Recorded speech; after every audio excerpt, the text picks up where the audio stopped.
Hello, Silas here. This is me reading the Constitution of the United States of America. I shall be reading amendments 11 through 27 in this one. I have already read the actual Constitution, a transcript of that, and amendments 1 through 10, which are also known as the Bill of Rights, and getting into that now.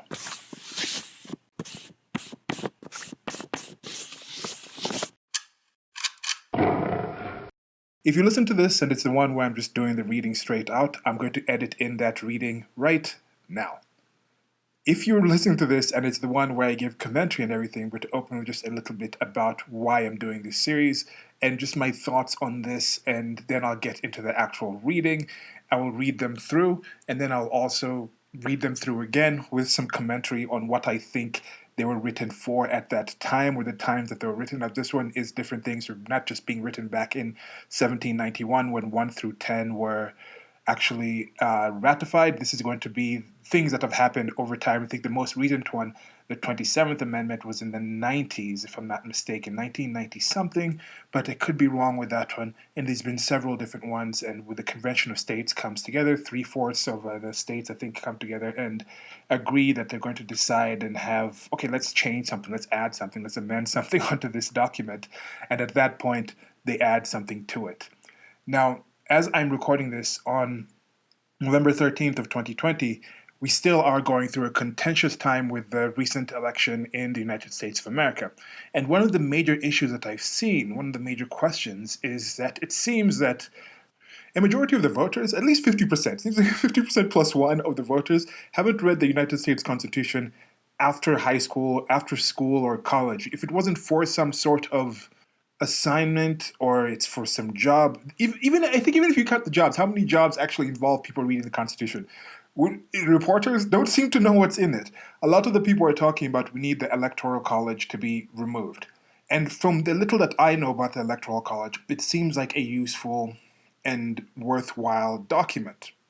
It seems to be something that was put in there. This is a massive country with a lot of different interests. At the time, yes, it had something to do with certain states wanting to keep slaves, even if they became part of this union of states, this nation that was going to be governed as a federal presidential constitutional republic. There's a certain agreement with that. So some people are saying, oh, we need the direct vote. We need the direct one-to-one democracy. And why do you think that? Because even if you have the electoral college system, you have a situation where within the states, there's multiple state elections for the electors. Then the electors go to the United States Congress or the Senate, and then when they're there, they actually nominate and then vote for the actual president. And at that point in time, that president becomes president-elect until the next January or so, when there is an inauguration and there's a transfer of power. So that's the general system. But some people say, oh, we need a direct democracy. It's just one to another.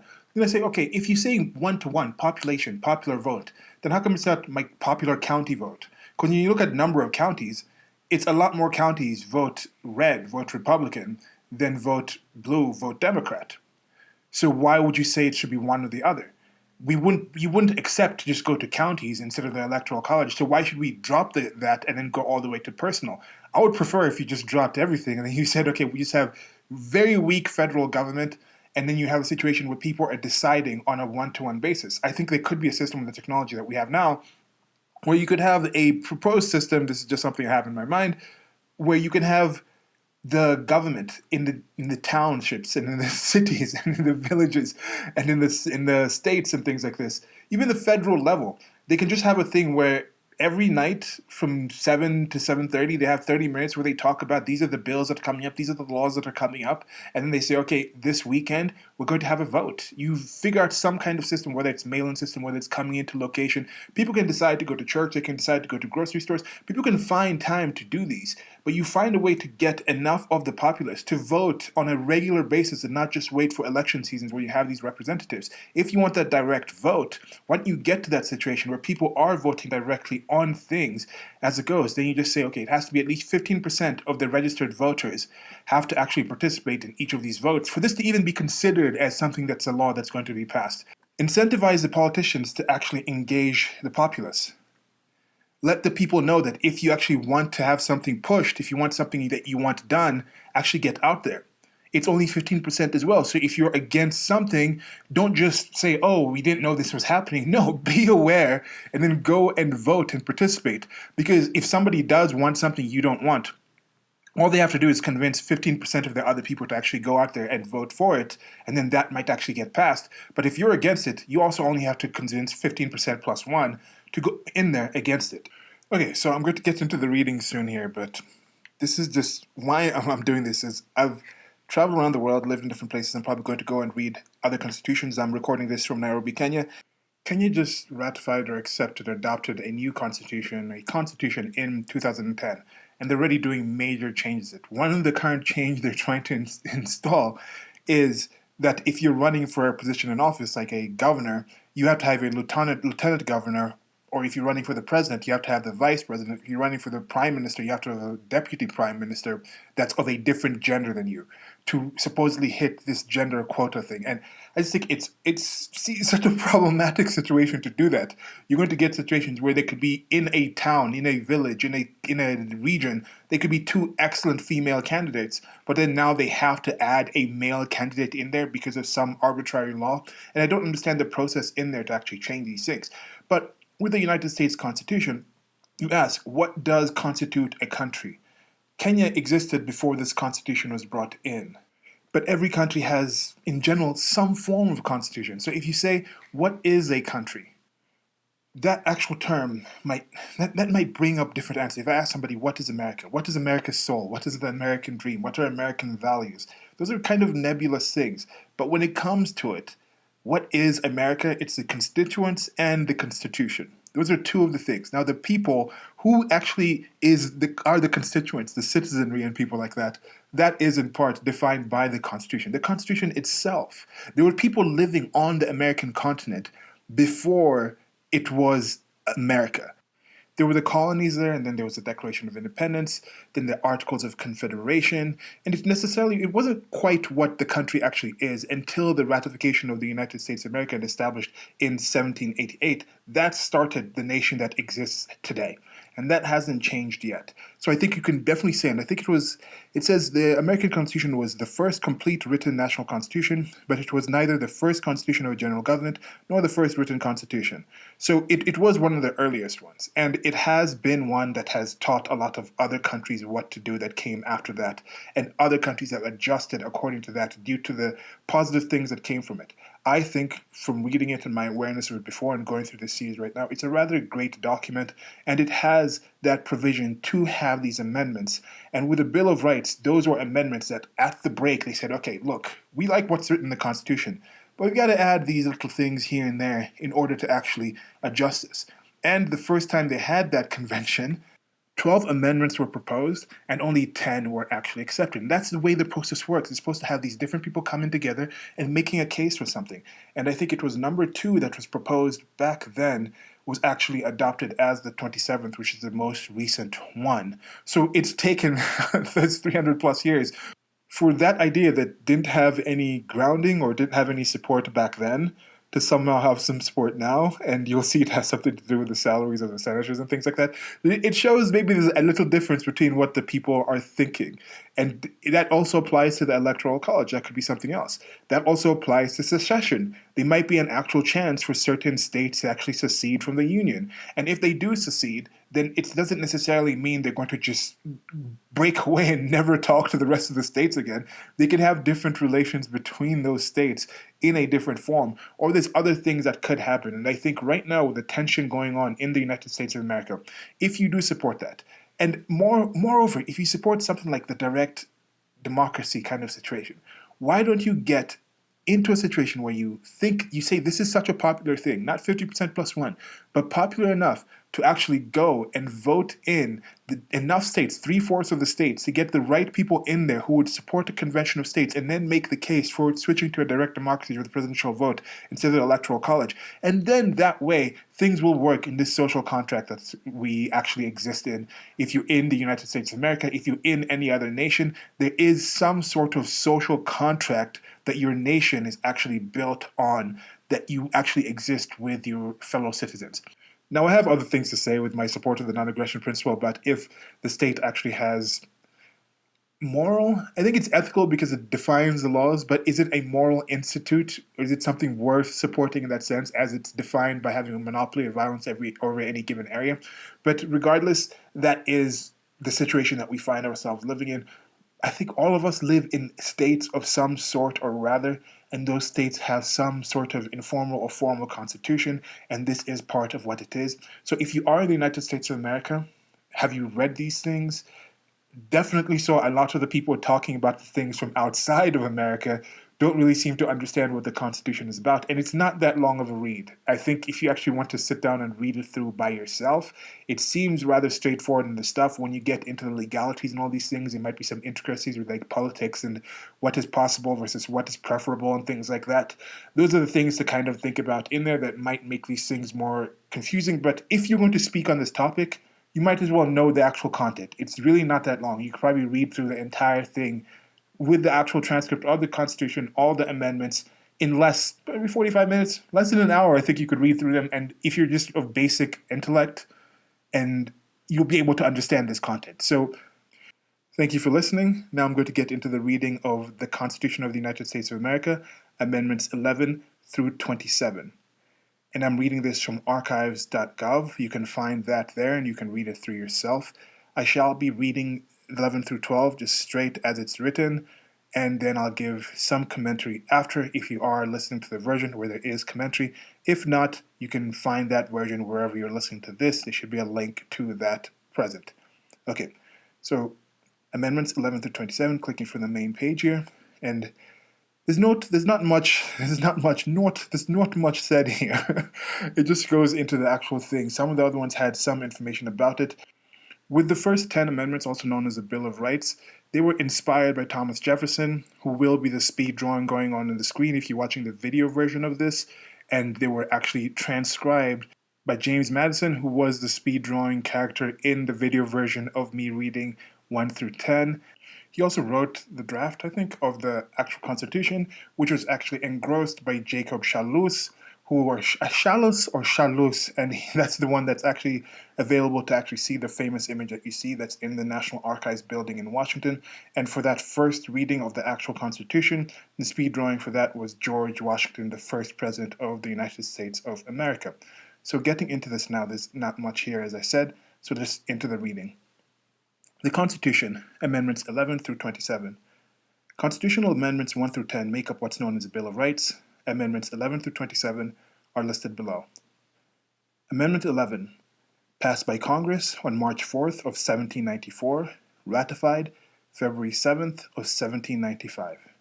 Note: Article 3, Section 2 of the Constitution was modified by Amendment 11. The judicial power of the United States shall not be construed to extend to any suit in law or equity commenced or prosecuted against one of the United States by citizens of another state or by citizens or subjects of any foreign state. Amendment 12. A portion of Article 2, Section 1 of the Constitution was superseded by the 12th Amendment. The electors shall meet in their respective states and vote by ballot for President and Vice President, one of whom at least shall not be an inhabitant of the same state with themselves. They shall name in their ballots the person voted for as president, and in distinct ballots the person voted for as vice president. And they shall make distinct lists of all persons voted for as president, and of all persons voted for as vice president, and of the number of votes for each, which list they shall sign and certify, and transmit sealed to the seat of the government of the United States, directed to the President of the Senate. The President of the Senate shall, in the presence of the Senate and House of Representatives, open all the certificates, and the votes shall then be counted. The person having the greatest number of votes for the President shall be the President, if such number be a majority of the whole number of electors appointed. And if no person have such a majority, then from the persons having the highest numbers not exceeding 3 on the list of those voted for as President, the House of Representatives shall choose immediately by ballot the President. But in choosing the President, the vote shall be taken by states, the representation from each state having 1 vote. A quorum for this purpose shall consist of a member or members from 2/3 of the states, and a majority of all the states shall be necessary to a choice. And if the House of Representatives shall not choose a president whenever the right of choice shall devolve upon them, before the 4th day of March next following, then the Vice President shall act as President, as in the case of death or other constitutional disability of the President. And there's a note here saying that this is superseded by the Section 3 of the 20th Amendment. Back to the reading. The person having the greatest number of votes as Vice President shall be the Vice President, if such a number be a majority of the whole number of electors appointed, and if no person have a majority, then from the 2 highest numbers on that list, the Senate shall choose the Vice President. A quorum for the purpose shall consist of 2/3 of the whole number of senators, and a majority of the whole number shall be necessary to a choice. But no person constitutionally ineligible to the office of the President shall be eligible to that of Vice President of the United States. Amendment 13. Passed by Congress on January 31st of 1865, ratified December 6th of 1865. Note: a portion of Article 4, Section 2 of the Constitution was superseded by the 13th Amendment. Section 1. Neither slavery nor involuntary servitude, except as a punishment for crime whereof the party shall have been duly convicted, shall exist within the United States or any place subject to their jurisdiction. Section 2. Congress shall have the power to enforce this article by appropriate legislation. Amendment 14. Passed by Congress June 13th of 1866 and ratified July 9th of 1868. Note: Article 1, Section 2 of the Constitution was modified by Section 2 of the 14th Amendment. Section 1. All persons born or naturalized in the United States and subject to the jurisdiction thereof are citizens of the United States and of the state wherein they reside. No state shall make or enforce any law which shall abridge the privileges or immunities of citizens of the United States, nor shall any state deprive any person of life, liberty, or property without due process of law, nor deny to any person within its jurisdiction equal protection of the laws. Section 2. Representatives shall be appointed among the several states according to their respective numbers, counting the whole number of persons in each state, excluding Indians not taxed. But when the right to vote at any election for the choice of electors for President and Vice President of the United States, representatives in Congress, the executive and judicial officers of a state, or members of the legislature thereof, is denied to any of the male inhabitants of such a state, being 21 years of age, and citizens of the United States, or in any way abridged except for participation in rebellion or other crime, the basis of representation therein shall be reduced in the proportion which the number of such male citizens shall bear to the whole number of male citizens 21 years of age in such a state. And there was a notification here saying it was changed by Section 1 of the 26th Amendment, and that was a notification about being 21 years of age. Section 3. No person shall be a senator or representative in Congress, or elector of President and Vice President, or hold any office, civil or military, under the United States, or under any state, who, having previously taken an oath as a member of Congress, or as an officer of the United States, or as a member of any state legislature, or as an executive or judicial officer of any state, to support the Constitution of the United States, shall have engaged in insurrection or rebellion against the same, or given aid or comfort to the enemies thereof. But Congress may, by a vote of 2/3 of each house, remove such disability. Section 4. The validity of the public debt of the United States, authorized by law, including debts incurred for payment of pensions and bounties for services in suppressing insurrection or rebellion, shall not be questioned. But neither the United States nor any state shall assume or pay any debt or obligation incurred in aid of insurrection or rebellion against the United States, or any claim for the loss of emancipation of any slave. But all such debts, obligations, and claims shall be held illegal and void. Section 5. The Congress shall have the power to enforce by appropriate legislation the provisions of this article. Amendment number 15. Passed by Congress on February 26th of 1869, ratified February 3rd of 1870. Section 1.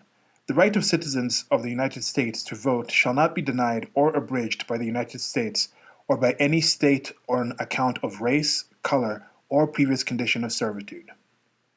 Section 2. The Congress shall have the power to enforce this article by appropriate legislation. Amendment number 16. Passed by Congress on July 2nd of 1909, ratified on February 3rd of 1913. Note: Article 1, Section 9 of the Constitution was modified by Amendment 16. The Congress shall have the power to lay and collect taxes on incomes from whatever source derived, without apportionment among the several states, and without regard to any census or enumeration. Amendment number 17. Passed by Congress on May 13th, 1912, ratified on April 8th, 1913. Note: Article 1, Section 3 of the Constitution was modified by the 17th Amendment. The Senate of the United States shall be comprised of 2 senators from each state, elected by the people thereof, for 6 years, and each senator shall have 1 vote. The electors in each state shall have the qualifications requisite for electors of the most numerous branch of the state legislatures. When vacancies happen in the representation of any state in the Senate, the executive authority of such state shall issue writs of election to fill such vacancies, provided that the legislature of any state may empower the executive thereof to make temporary appointments until the people fill the vacancies by election, as the legislature may direct. This amendment shall not be so construed as to affect the election or term of any senator chosen before it becomes valid as part of the Constitution. Amendment number 18. Passed by Congress on December 18th, 1917, ratified January 16th, 1919, repealed by Amendment 21. Section 1. After 1 year from the ratification of this article, the manufacture, sale, or transportation of intoxicating liquors within, the importation thereof into, or the exportation thereof from the United States and all territories subject to the jurisdiction thereof for beverage purposes is hereby prohibited. Section 2. The Congress and the several states shall have concurrent power to enforce this article by appropriate legislation. Section 3. The article shall be inoperative unless it shall have been ratified as an amendment to the Constitution by the legislatures of the several states, as provided in the Constitution, within 7 years from the date of the submission hereof to the states by the Congress. Amendment number 19. Passed by Congress June 4th of 1919, ratified August 18th of 1920. The right of a citizen of the United States to vote shall not be denied or abridged by the United States or by any state on account of sex. Congress shall have the power to enforce this article by appropriate legislation. Amendment number 20. Passed by Congress on March 2nd of 1932, ratified by January 23rd of 1933. Note: Article 1, Section 4 of the Constitution was modified by Section 2 of this amendment. In addition, a portion of the 12th Amendment was superseded by Section 3. Section 1. The terms of the President and the Vice President shall end at noon on the 20th of January, and the terms of Senators and Representatives at noon on the 3rd day of January of the years in which such terms would have ended if this article had not been ratified, and the terms of their successors shall then begin. Section 2. The Congress shall assemble at least once in every year, and such meeting shall be at noon on the 3rd day of January, unless they shall by law appoint a different day. Section 3. If at the time fixed for the beginning of the term of the President-elect shall have died, the Vice President-elect shall become the President. If a President shall not have been chosen before the time fixed for the beginning of his term, or if the president-elect shall have failed to qualify, then the vice president-elect shall act as president until a president shall have qualified. And the Congress may, by law, provide for the case wherein neither a president-elect nor a vice president-elect shall have qualified, declaring who shall then act as president, or the manner in which one who is to act shall be selected, and such person shall act accordingly until a president or vice president shall have qualified. Section 4. The Congress may, by law, for the case of the death of any of the persons from whom the House of Representatives may choose a president, whenever the right of choice shall have devolved upon them, and for the case of death of any of the persons from whom the Senate may choose a vice president, whenever the right of choice shall have devolved upon them. Section 5. Sections 1 and 2 take effect on the 15th day of October following the ratification of this article. Section 6. This article shall be inoperative unless it shall have been ratified as an amendment to the Constitution by the legislatures of 3/4 of the several states within 7 years from the date of its submission. Amendment number 21. Passed by Congress on February 20th of 1933 and ratified on December 5th of 1933. Section 1. The 18th article of the amendment to the Constitution of the United States is hereby repealed. Section 2.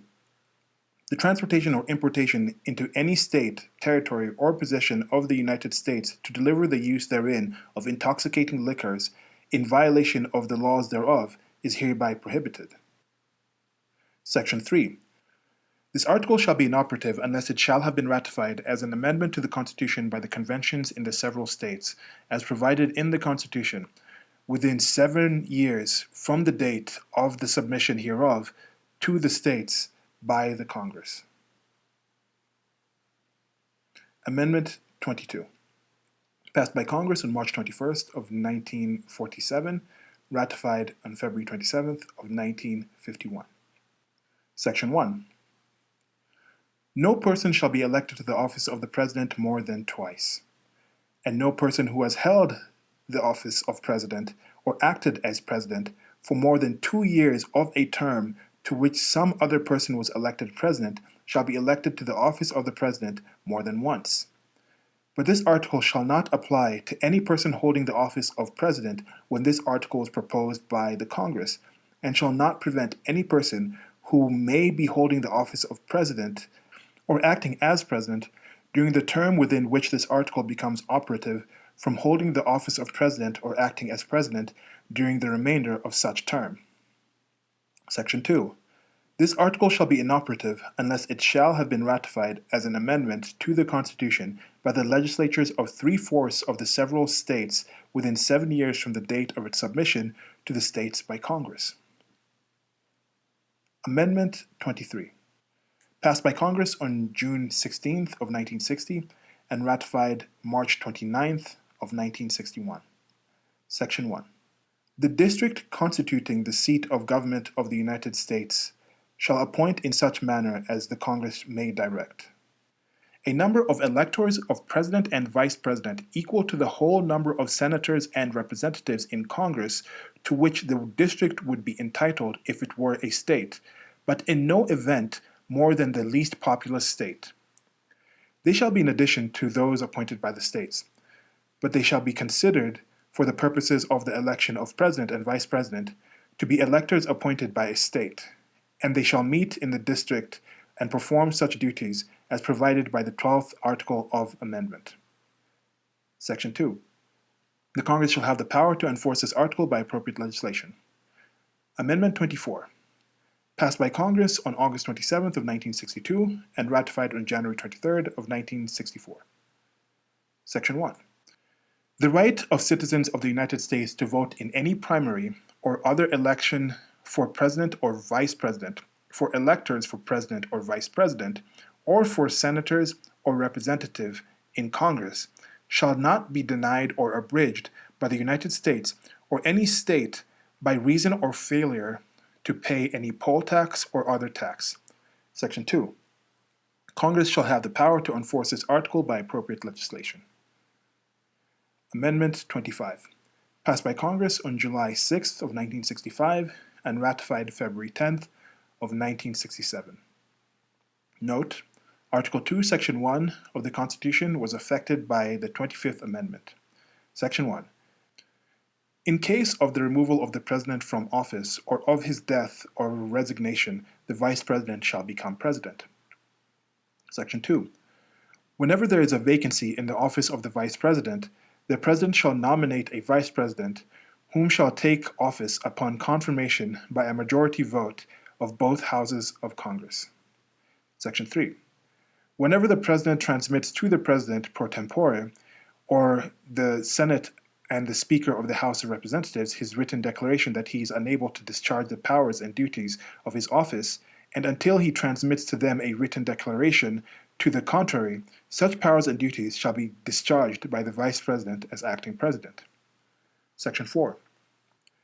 Whenever the Vice President and a majority of either the principal officers of the executive departments or of such other body as Congress may by law provide, transmit to the President pro tempore of the Senate and the Speaker of the House of Representatives the written declaration that the President is unable to discharge the powers and duties of his office, the Vice President shall immediately assume the powers and duties of the office as acting President.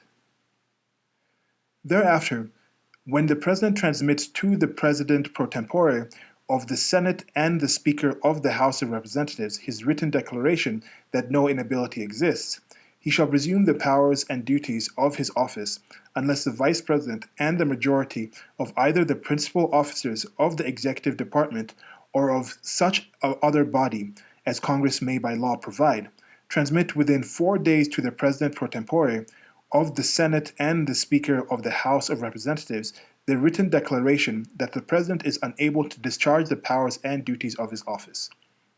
Thereupon, Congress shall decide the issue, assembling within 48 hours for that purpose, if not in session. If Congress, within 21 days after the receipt of the latter written declaration, or, if Congress is not in session, within 21 days after Congress is required to assemble, determines by 2/3 vote of both houses that the President is unable to discharge the powers and duties of his office, the Vice President shall continue to discharge the same as acting President. Otherwise, the President shall resume the powers and duties of his office. Amendment number 26. Passed by Congress on March 23rd of 1971, ratified on July 1st of 1971. Note: Amendment 14, Section 2 of the Constitution was modified by Section 1 of the 26th Amendment. Section 1. The rights of citizens of the United States who are 18 years of age or older to vote shall not be denied or abridged by the United States or by any state on account of age. Section number 2.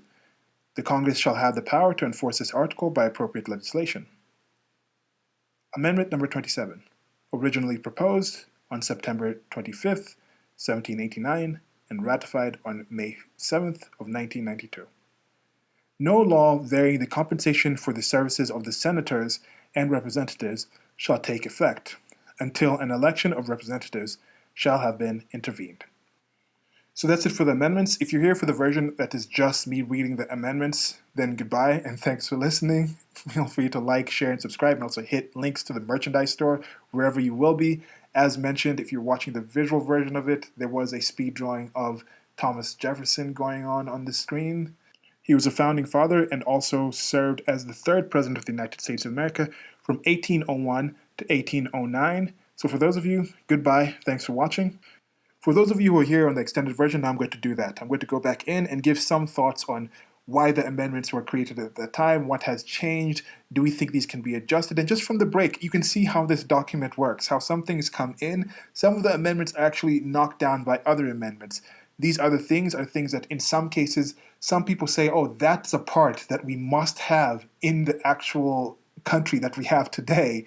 Yet that other part, we wanted to be struck out without going through the due process that actually led them to have certain parts that they feel are a core part of the nation. So I'm going to get into that now. Okay, so here we go.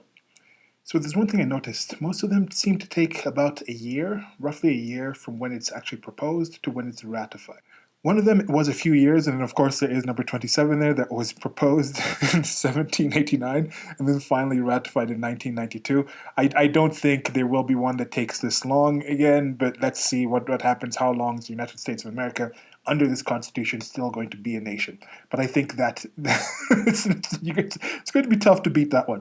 Okay, so number 11. Number 11 was just, I think, about the laws and things like that, just to make sure that, hey, if you're an American, you're protected by the United States of America by being part of that, which is a big deal now, where you can't just be in another country and be a citizen of another country and just easily be held accountable by those laws. That is one of the strongest things, one of the most positive things about being an American is you could travel around the world and then you have some kind of sense, or if a crime is committed there, most of the countries that are dealing with the United States of America will want to curry enough favor to actually hold this and say, okay, we're going to do that. And this is also a situation where somebody who is not a citizen of the United States of America can't use American law to sue or try to hold an American responsible. So it's the laws set for Americans, by Americans, against Americans, and things like that. So Americans are held to the standards of that law. Next, we're on to number 11 here. Number 11, they're talking about the Electoral College again. They're going into more details of what is done and how these things are done. And this is in part why, as I'm recording this, some people have been calling Joe Biden the president-elect, and technically he is not the president-elect. People are saying, oh, Biden should, Donald Trump should just concede. But no, technically, Donald Trump is still president. No, nothing has been officially by the Constitution actually accepted, and nobody has actually been nominated through this electoral college process with the actual legal official confirmation of this. So when it comes to actually the rules of the law, that is rules of the law. And there was a situation where Joe Biden was asked in the first presidential debate if he would actually wait until it was officially confirmed, and he said yes, and he seemingly is not doing that in this situation. So that is politics, I guess, kind of, oh, it's a debate, you can say whatever you want and those things, and this is the thing that happens in politics that's a little upsetting, but if you are actually focusing on the Constitution, that is the way things kind of go. Okay, Amendment number 13. Neither slavery nor involuntary servitude, except as a punishment for crime whereof the party shall have been duly convicted, shall exist within the United States or place subject to their jurisdiction. So with this one, when people in the United States and other places in the world talk about modern-day slavery, oh, we're still enslaved. I don't know. I'm one who's very against the state. I think it's the only thing that defines it is the monopoly of violence over any given area. But it's not slavery. It's not chattel slavery like what was going on in this. This is a whole different deal. It's not like what's going on in Libya where people are actually having slave markets and selling people in that sense. There still is that level of slavery still exists in the world. So I think we should keep that word to define that until we've eradicated that institution entirely, or as close to entirely as possible, which I think we still have some way to go on that end. Now with this is in the amendment. This is in there, ratified in 1865. So if the Constitution was ratified in 1791, this is, 74 years after the ratification? Had the Civil War and things like this. It took a couple of states doing away with this practice before. 246 years after the first shipload of captive Africans landed in Jamestown, Virginia, and were bought as slaves. So that takes a long time. And there's not much I can say about this to try and excuse that. It was a horrific practice. Now, one thing, though, is people will say, okay, the Constitution didn't have it in it. Sure, the Constitution did have that in it. But the Constitution also didn't have the 19th Amendment. It also didn't have that process to say that, oh, women can vote. So, okay, they'll say, okay, we'll throw it out for that too. But there's certain other aspects of the Constitution that they'll want to hold on to. Something like birthright citizenship. That was an amendment that was added in. So they'll say, oh, birthright citizenship is still a thing that should be valid. That's why we should still let the immigrants come over, even illegal immigrants. And if they have kids, oh, you can't take that out. No, it's a different place. Like, that was in there. It's in the Constitution. And some of those very same people will say, oh, we're supposed to take out the Electoral College. You should have a direct vote without following the process. No, make the case for it. If people who want to take away birthright citizenship think 3/4 of the country supports that, elect your actual electors to get there, elect your senators, elect your actual legislatures, and then they'll call a convention of states and they'll propose an amendment and it will be passed if it is to be ratified if it's popular enough. Do that for all these things. So people want to cancel the 19th Amendment, where they say, like, let women vote. If you want to do that, if you want to change it, then you do that. The voting age initially was 21. Now that was changed. It's dropped down to 18. Should we get to a situation where you just throw that out? Some people want to drop down to 16. Now this can change. I think you might be able to do it within the states, even though they say, okay, for the presidential election, you are actually doing state laws and state rules. So some states, I think it might be a violation if they say they're voting for the electoral college into the presidency, but they might be able to vote for their local people, although they say you can't vote for senators. And so there might be some kind of thing in here where the voting age could be a completely federal thing. It seems to be something federal when you're talking about anybody that serves on a federal capacity. Now, for governors and lower level things like that, but the governors have the ability to choose who the senators and people might be if somebody dies or somebody's out of commission. So there's some difficulties and some legalese in here. And some of these sentences are just really long. I'm reading some of these, I'm like, oh, it's kind of a long sentence. Got to take some breaks and come back and reread and understand what I'm saying here. So it is what it is. There's good parts, there's bad parts. If you have a problem with it, I think that aspect of having that convention of states is one of the good parts of it, to actually adjust and change to add the things you consider to be positive. Like, for example, this whole situation of coming in and doing this. And this whole idea with the slaves, it was just the people. No, it was with the state as well. And keeping this in the actual Constitution, keeping it actually in there to say this, it's a reminder, as long as this document remains, that there was a time when the state itself legally enslaved certain parts of its population. And that's a horrible thing, but that reminder is positive, to remind future generations that this was a thing that was going on, instead of just trying to wipe out these things, throw out these documents, and say, oh, we're beyond this now. But no, it's something I think is good to remember. Okay, moving on to the next one. Amendment 16, this is on the income tax. Some people think the income tax was something that was just always there. We need taxation. Taxation is theft. It's extortion by definition. If you don't actually allow somebody to extort you of this or to divest you of this amount of resources, you can be thrown in jail for it. And in some situations, it's a felony to the point where you can be whether your right to vote can be taken away. For not, so there is some threat there. They can take away your actual goods and your resources and arrest you and limit your movement. So there is an implicit threat in the whole institution of taxation. So we need to accept that. That's just by definition of what it is.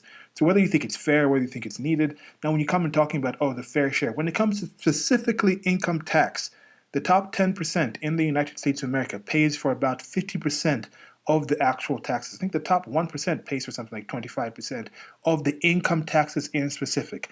There might be other ways to avoid taxes and things like this, and that is in part why some of these bigger companies and things like that have all these lobbyists and don't mind more regulations, because it actually creates a barrier for smaller companies without that much legal representation to actually achieve and hit all those figures and incentives. So the bigger companies who can hire an entire law firm to just deal with their issues can find ways around the different tax laws and rebates and things like that to effectively play a 0% tax rate on the business itself. Now, when it comes to income tax, there might be other things in there. But when it comes to specifically income tax, I think, again, it goes to the bottom 25%, pay an effective zero income tax rate and actually take or use the resources and services that are financed and paid for by taxation at a 75% more rate than, I think, the middle 50% or things like this. So these kind of things are there. So when you focus on that. Now, when we're talking about just throwing things out again, let's just throw out the electoral college and go to direct votes. Can we just also just throw out income tax without going through the actual process or convincing 3/4 of the states to actually agree that income tax is not something we should have anymore, and then go in and change it? And let's not act like this hasn't happened. There was a time when it was popular enough to enact the prohibition against alcohol. And with that, we're going to skip the 17th, which is just talking about the electors and things like that with the two senators. Okay, so we're skipping over that because that's just a basic thing, I think, of just the legislature, and getting to the 18th Amendment. It was popular enough to have a convention of states and have them actually declare in 1917, so about 20 years ago, that we're going to ban alcohol. And then for 21, which was only relatively recently after that, it was 1933. It was a couple of years after that. Not even really a generation. 1919 to the 21st Amendment being ratified in 1933. So that's 14 years. Sorry, it's 14 years. It's 14 years of prohibition. They're like, no, we need to change that. All of a sudden, the whole atmosphere about that being done came in and changed. So there still is an actual ability to get some of these things done because things are popular once, they might be unpopular after it's done. And that could be a thing. Convince enough people that direct democracy is right. And that might be put in, and then people might think after a couple of elections, like, oh, wait, maybe we don't like it that much. And one person in particular was talking about how, oh, the Republicans will never do this because this is how they gain power by having this thing. Like, yeah, well, you're also saying you want the direct democracy because you think that will guarantee your Democrats to have full power for the rest of time. So why, of course, the Democrats are going to be biased towards that. So you're saying, oh, it's not going to happen because the Republicans are biased against it. But then, oh, you want it to happen because your team is biased for it. So no, get to the point where you can convince three-fourths of the people in this social contract to actually have a convention of states and then take whatever amendment you actually propose. I think that's the best way to do these things. And that was here as well with the 19th Amendment. The right for citizens of the United States to vote shall not be denied or abridged by the United States or by any state on account of sex. Now, I'm going to double check this 1 second. So the state of Wyoming, the Wyoming Suffrage Act of 1869. In fact, Wyoming was the first territory or state in our nation's history to grant women the right to vote. When Wyoming was still a territory, legislatures passed the Wyoming Suffrage Act of 1869, and this act gave women in the territory the right to vote. Now, under the Electoral College, I'm not quite sure this really affected too much that because it's, as I said, it's the states voting for who's going to actually go out there and then get to the actual presidency. When you have that, I think the number of electors were still defined by the people. Women were still considered part of, when they say men, to actually count the number of population that you have that's going to determine the number of electors that you had.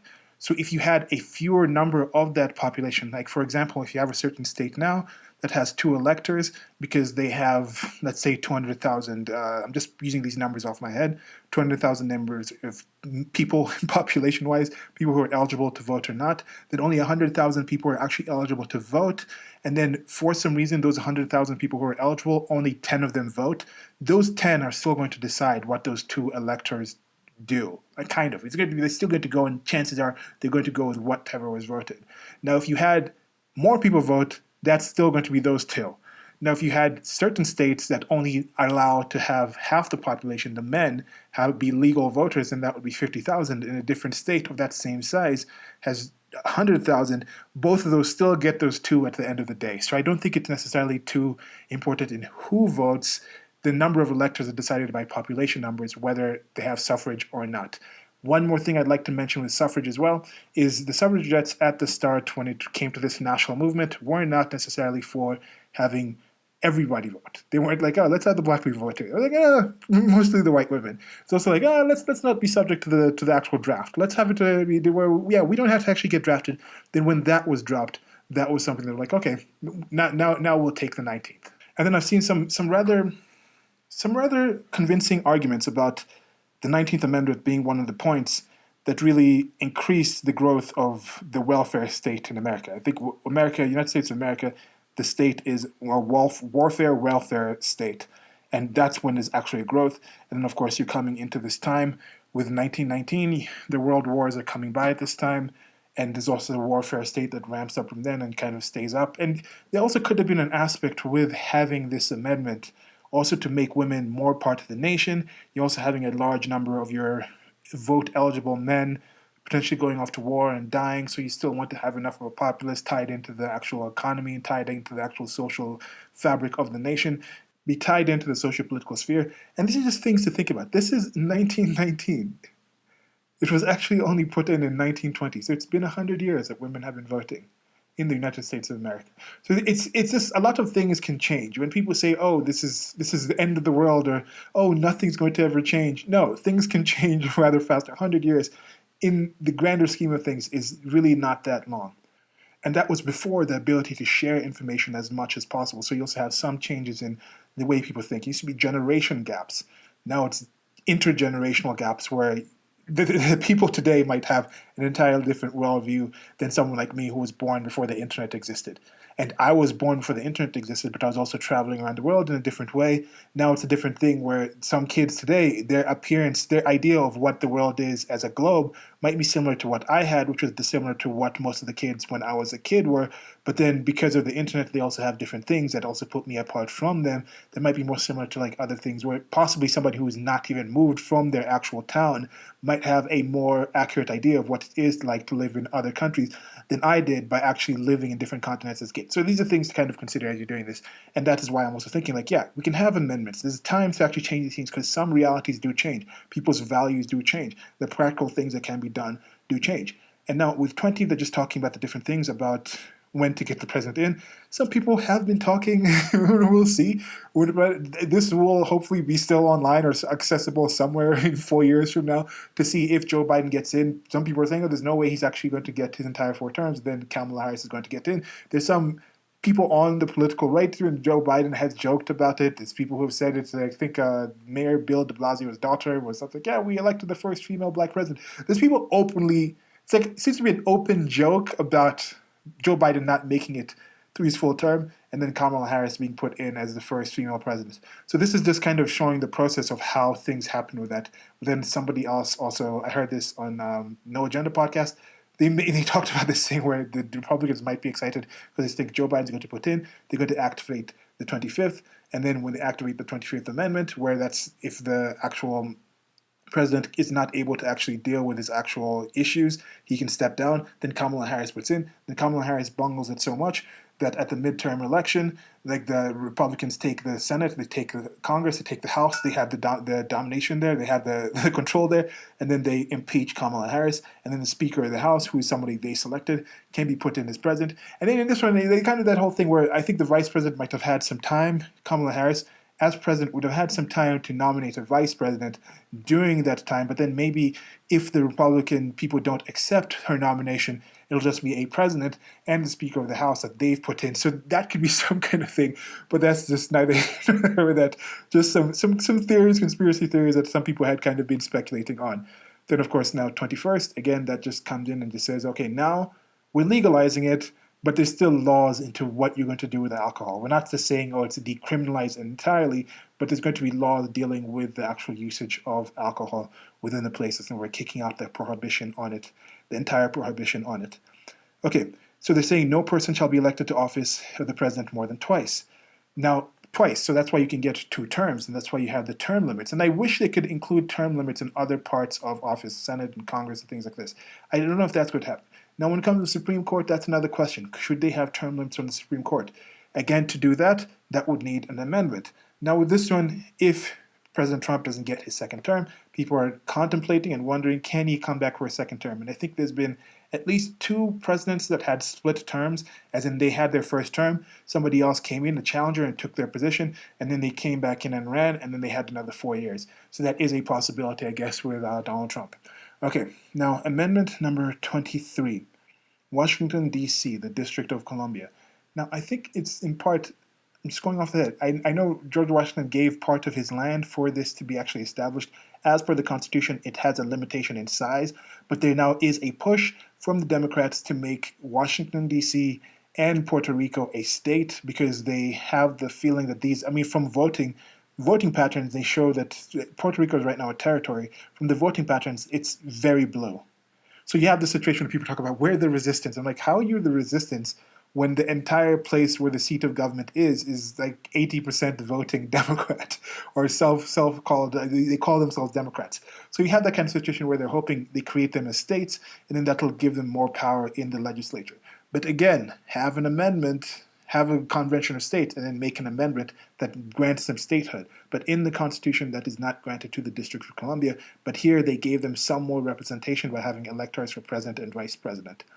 Now, amendment number 24, the right for citizens to vote. This is the one talking about the taxation thing. Now, with this one, I think it was by just people just being too poor to pay certain taxes, or people getting hemmed up in some kind of questionable things with it. And I think this was also tied in because there was a time when, in order to be a voter, it was mostly net taxpayers. And I think that was a positive thing in the sense that the government is mostly about war and redistribution of wealth, security and redistribution of wealth. So if you're actually a net taxpayer, then you're going to be somewhat more responsible with what's potentially being done with the money that you're in there. If you're subject to the draft, you're going to be somewhat more responsible with who you vote into there, depending on the things that they do that might lead to war, because that might be your ass out there. You might actually be on the front lines. Your son might be on the front lines and things like that. Now, when you have someone where people who are net taxpayers, who are net tax consumers, they're going to vote in certain things that will increase the amount of money and services that they get, even though they're not actually contributing monetarily to those things. And now that leads to a problematic situation of very differing interests into what people are voting for or against. So that's what comes with that one. So I think that could be discussed. But when you talk about this with a poll tax, they're talking about now with poll tax kind of situation, there were some people who were saying for you to actually come vote, you have to give X amount of money at the actual location, which was disenfranchising a whole lot of poor people who didn't have the extra cash to do that. And that is something they're still talking about being done with voter suppression and fraud and things like that. And I don't think that's a positive thing to happen. If you, again, I don't know if the whole universal suffrage thing, I think there should be some standards. I wish there was some kind of thing where it's like, okay, could you at least do a test where it's like, okay, do you understand what's happening, what you're voting on? There's lots of people who are one issue voters, and I mean, how many other things in your life would you just sample whichever is actually defined by the actual voting system, the universal suffrage? Would you just say, I'm going to pick 100 members? If you're an American, if you have a decision in your life, an important decision, let's say it's something like, what job are you going to take? You've applied to 3 or 4 places. 3 of the places said you can take the job. Before choosing the job, would you just say, I'm going to just pick a group of 10,000 people who just live around me, who arbitrarily live around me in these lines, and have them all vote on what job I should take, and that's the job I'm going to take? Would you accept that without knowing what they know about the job, without knowing what they know about you, how much he's being paid, what would that entail, whether you'd have to move? Would you accept that? But that's what people seem to do when it comes to universal suffrage. And it's like, why are you doing this? But if you're doing this, there's a constitution that kind of selects how you do the thing. So let it do what it do. Okay, number 25. Now, this one is talking about, as I mentioned before, the 25th Amendment of removing a president who is too ill or unable to actually carry on the office of president. And that is one of the questions happening with Joe Biden right there. And it's something that had repeatedly been said about Donald Trump, saying, oh, look, he's speaking in a certain way, he's acting in a certain way, we should activate the 25th and take him out there. But I don't expect consistency from politicians. And that's something that I had kind of forgot watching Trump over the last 4 years. But seeing this now coming out and people just ignoring any of the signs that Biden had, and I'm like watching what Biden was like in his campaign compared to the things they were saying about Trump during his campaign and his 4 years, like what is going on? I underestimate how comfortable people are with lying to each other and just not being consistent. That is one thing that I do underestimate, that I'm trying to remember. And that is why I think the Constitution is a positive thing, because people are flawed. Sometimes it's not even intentional. We have these biases that we might not even know. Cognitive dissonance is strong. We might not even realize we're doing this, treating people in different ways. So you have this Constitution where people can sit back and say, okay, I may prefer to do this, but because I entered this agreement with you and we're going to socialize in a certain way, let's use these rules in order to actually work the actual certain way. And I think that is a fair and positive way to build a civil society. Okay, now on to number 26. The right of citizens. Now this is the one changing the voting age down to 18, which was 21 before. Now Amendment 27, which is no law varying the compensation for services of the senators and representatives shall take effect until the election of representatives shall have been intervened. And I think with this one, they set it to a certain level, and it gets fluctuating whether they finally brought that in. And then now they're the ones who are also kind of setting how much they're paid. And with this, it's supposedly a thing where you set it high enough where they're not subject to actually being bribed by other people. But then you get into the lobbyists and the things like that, and people are like, okay, I'm running a campaign, and depending on the campaign laws, they have certain people that they're familiar with, family members, people they know, who is, okay, we're running this campaign, it costs $100 million to actually campaign in this thing, and you donate to the campaign in different ways, and you give these kind of in-kind contributions, and when you do it in that situation, at the end of the campaign, maybe you spent $80 million, what happens to that left? Are you paying salaries for certain people here or there, and then that person goes buy something like this? So there's questions. There's a lot of people who've entered public service, that's senators, congressmen at these levels, and middle class or lower middle class even, I think, and then they leave as one percenters. That is a situation. The people who've been in there for a really long time, over 20 years and things like that, making a career out of this, you steadily see the increase in wealth and status and class that doesn't seem to match the amount of salary that they're getting. Yes, you might argue that even if somebody's getting 120,000 on average, they're not spending that on other living costs while they're a senator, while they're a congressman. All those other things are comped to the government, to the state in other ways, so they're not actually paying out of pocket. They could be saving and investing. But there's questionable things like insider trading. If you know some bill is going to come and be passed, could you talk to somebody to invest in? There's ways to try and figure that out and affect that, but that is a questionable thing. So that was it. That was me reading the Constitution. I've read all 3 parts now. If you're reading this, the other 2 parts are available to check out, both in just a simple reading of it or the actual one where I break down the amendments and talk about them more. So I think this was a positive thing for me to read and listen to and hear. I think when you learn things by reading, by listening to them, by saying them out loud, that's an easier way to actually get the things into your mind. Had you read these things before? Were you aware of these things? Do you think some things can be changed? If there was a convention of states, what are 2 or 3 things that you think you'd like to be amended about the Constitution, either added or changing some things that are in there? What are the basic arguments that you'd give for those things? I think that's it. Like, share, subscribe.